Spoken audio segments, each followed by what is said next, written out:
During that sweep of centuries called the Middle Ages, the villagers of Forvie on Aberdeenshire's coast to the south of Colliston lived a life as did countless others, bound to the rhythm of the seasons and the moods of the sea, and bound also were their lives, indeed their very souls, to the church.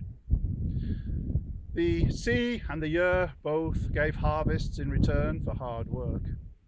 The church gave comfort to troubled minds and the assurance of eternal life to worried souls. Forvie's kirk had been built sometime during the 12th century on the site of an older chapel, possibly dating back to the 7th. In the year 1410, the sudden death of their then priest was a shock to them all. Not just because of the unexpected occurrence of his death, but also because of the immediate lack of the spiritual father to whom any of them could turn, in whom any of them could confide their deepest secrets.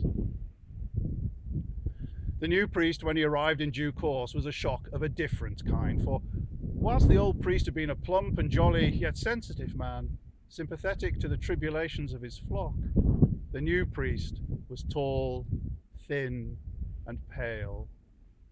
The blackness of his hair matched the darkness of his eyes. These features, together with his long black robe, conspired to give the impression of some great dark bird, a raven, a cormorant, or some other bird of ill omen. He certainly had an unearthly aura about him. He was chill of manner and standoffish. When he first arrived in the village, he went first to his lodgings and thence to the kirk, where he stayed the remainder of the day. The following day also he spent alone in the kirk, seeing no one. He never went to any of the villagers' houses to introduce himself and to get to know them. Indeed, his only dealings with the villagers were those directly required by the performance of his ceremonial and other churchly duties. It was at confession that he began to perturb his parishioners, for he would question them searchingly and thoroughly as to the motives for and the causes of their occasions of sin. This then was how the new priest chose to get to know his congregation, by prizing from them, in return for absolution, every anguish and anger, every grievance and resentment, every unworthy thought. No villager ever spoke to another about this. What was talked of in the confessional was not open to discussion. So they all felt, but did not yet share, a growing unease. An unease that was compounded when, in the following weeks, he would sometimes say to a confessor what others had spoken to him from that same very seat. Such breach of confidence was shocking, but they did not dare question a priest. Not unsurprisingly, though, these little drops of poison dropped in their ears, little drops of what others had really said and done and even thought, began to congeal and fester, then rankle and anger. Slowly then was dissension and distrust sown between husband and wife, between parent and child, between friends and neighbours. By these means the priest contrived to create an atmosphere of suspicion, for all were whispered about, and all whispered gossip that went round and round the village and beyond to the surrounding countryside. The priest himself did not escape the gossip. So often was he at the kirk, not just during the day, but also at night when he would lock himself in, that the people began to suspect that he was practicing black magic and devilish arts in God's house. His housekeeper had told how the priest had several large books fastened with lockable clasps, so that only the priest could open them, and that these books were bound in a strange, thin, pale leather, which many then said would have been made from the skins of unbaptized infants, that these books would be grimoires, books of magical instruction, wherein were set down the secrets of demonic evocation, the rites of necromancy, that's the raising of the spirits of the dead to learn the future, spells of invisibility and shape-shifting, and all manner of abominable idolatries and hideous blasphemies, unspeakable things. From this mire of whispered imaginings, there then arose a horror all too real. A child from one of the surrounding farms went missing. Searches were made far along the coast in both directions, as well as at the countryside. And every time the searchers looked towards the kirk, there atop the tower could be seen the Priest of Forvie, like a black crow, watching them. And if only their eyesight had been sharp enough, they would have discerned the wisp of a smile playing across his thin, closed lips. No trace of the child was ever discovered. The following weeks came and went, and when, save for the child's immediate family, the sense of shock and loss was just beginning to ease a little, it happened again. This time a boy from the village itself was missing. Searches were made as before, but again there was no sign. Now many began to be gripped by a feeling of dread, tighter and tighter. None talked about what they were all thinking and all fearing, lest talking of it might make it happen. All joy was quite overshadowed by that tension that knew no release when a third child went missing. Now many said that they were under a curse that was God's punishment for all the gossip and wicked talk that had gone on in the last few months. Whether every villager believed this or not, they all certainly believed that evil was now in their midst, an evil that went on for 3 years, a quiet, silent horror where young children's lives seemed suddenly ended. They could not be laid to rest, for no bodies were ever discovered. All that was to be found was a gaping uncertainty, an aching unknowing. The priest had long been suspected of being the cause of this grief. He was a stranger in their midst, whose manner and nocturnal visits to the kirk made him seem strange and inhuman. And priest though he was, it was not difficult to suspect him of evil practices. And were not priests more prone to the spiritual sins of sorcery and black magic? For priests could read and understand what was written in books. And their priest had books.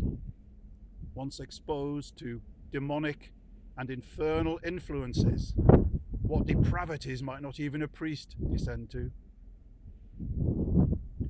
They decided to watch the kirk by day and by night, and so they did for weeks on end. 2 villagers would watch from several places where the kirk's doors could be observed.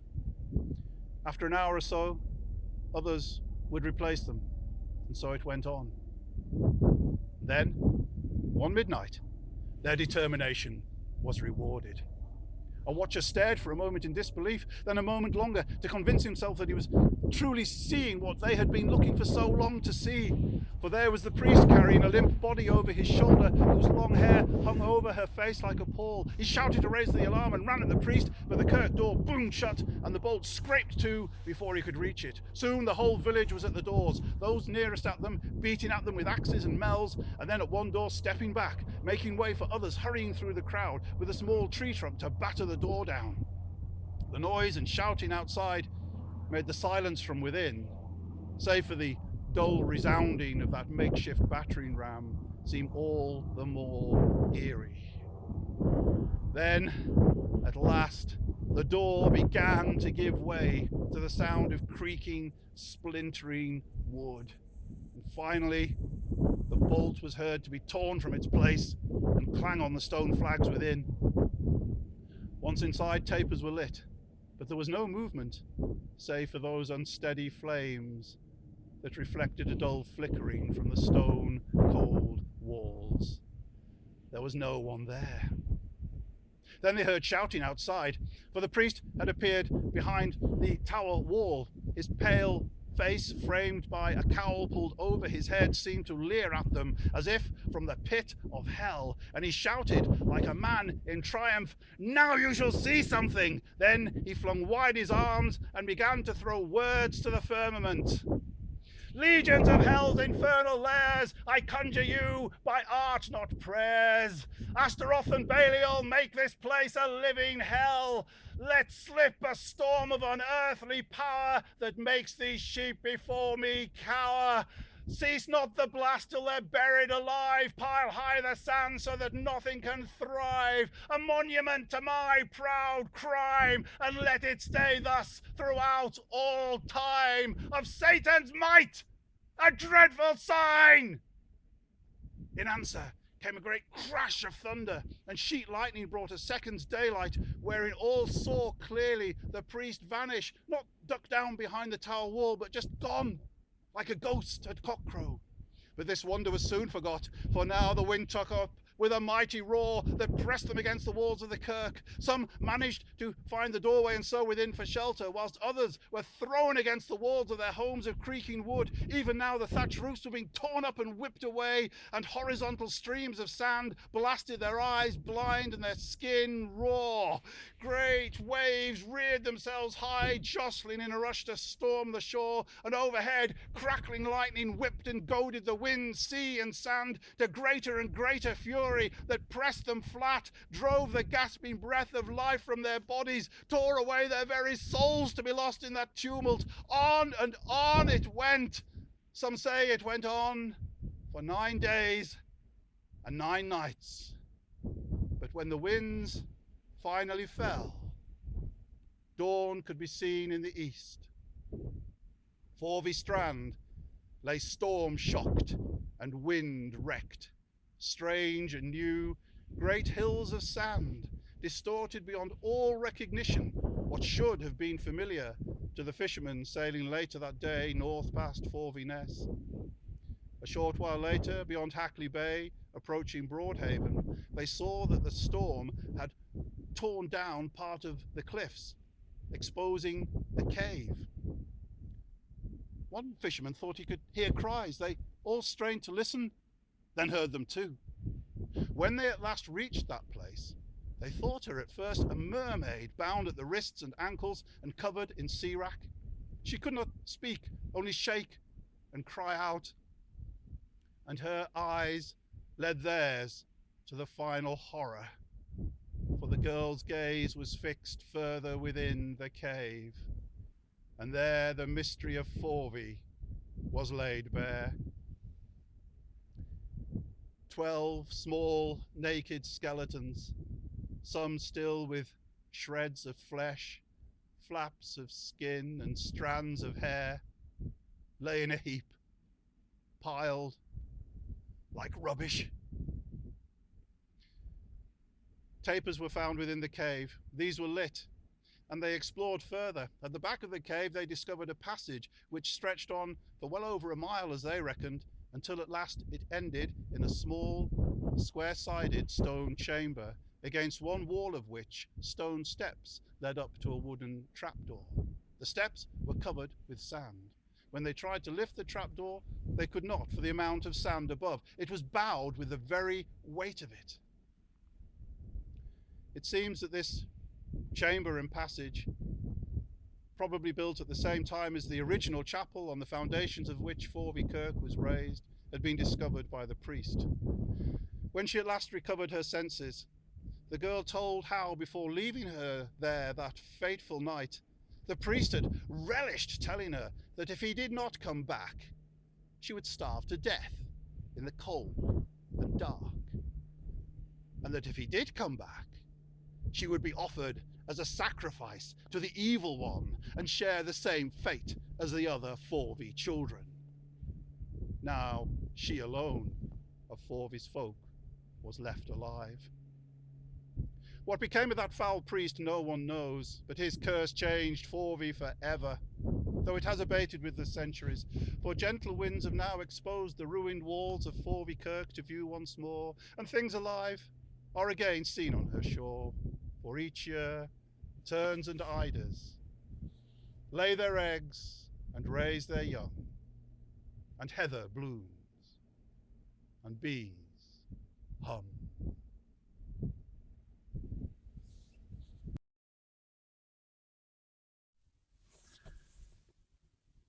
I should perhaps mention that in the year 1413, Mount Hekla in Iceland erupted, sending clouds of volcanic ash that covered the northern skies and created a storm that, it is said, lasted for 9 days and 9 nights.